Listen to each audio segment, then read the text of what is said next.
يا أيها الذين آمنوا اذكروا نعمة الله عليكم إذ جاءتكم جنود فأرسلنا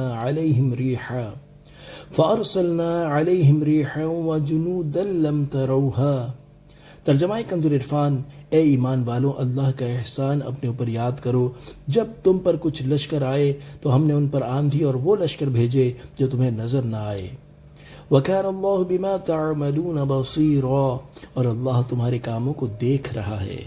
تفسیر سرات الجنان، یہاں سے جنگ احزاب کے احوال بیان کیے جا رہے ہیں جسے غزوہ خندق بھی کہتے ہیں، اور یہ واقعہ جنگ احد کے 1 سال بعد پیش آیا۔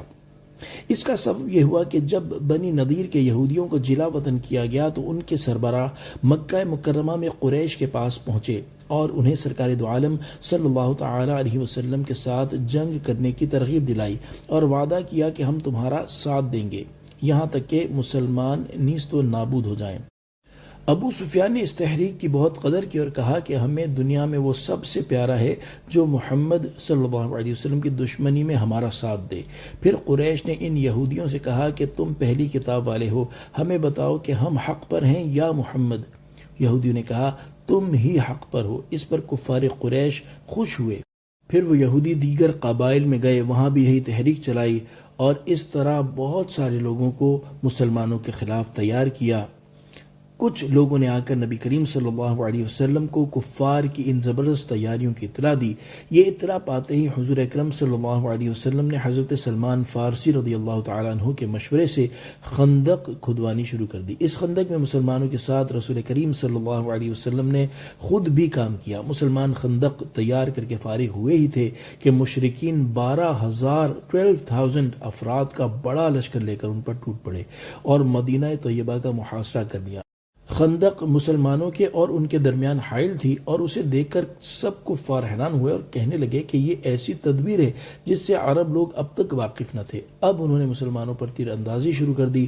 جب اس محاصرے کو 15 یا 24 دن گزرے تو مسلمانوں پر خوف غالب ہوا اور وہ بہت گھبرائے اور پریشان ہوئے، تو اللہ تعالیٰ نے ان کی مدد فرمائی اور کافروں پر تیز ہوا بھیجی۔ انتہائی سرد اور اندھیری رات میں اس ہوا نے کافروں کے خیمے گرا دیے، تنابیں توڑ دیں، کھوٹے اکھاڑ دیے، ہانڈیاں الٹ گئیں اور آدمی زمین پر گرنے لگے۔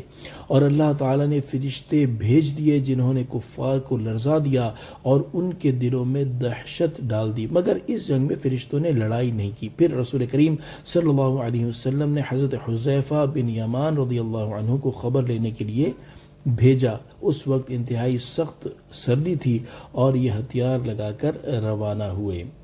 حضور پر نور صلی اللہ علیہ وسلم نے روانہ ہوتے وقت ان کے چہرے اور بدن پر دست مبارک پھیرا جس کی برکت سے ان پر سردی اثر نہ کر سکی اور یہ دشمن کے لشکر میں پہنچ گئے۔ وہاں تیز ہوا چل رہی تھی، سنگریزے اڑ اڑ کر لوگوں کو لگ رہے تھے اور آنکھوں میں گرد پڑ رہی تھی۔ الغرض عجب پریشانی کا عالم تھا۔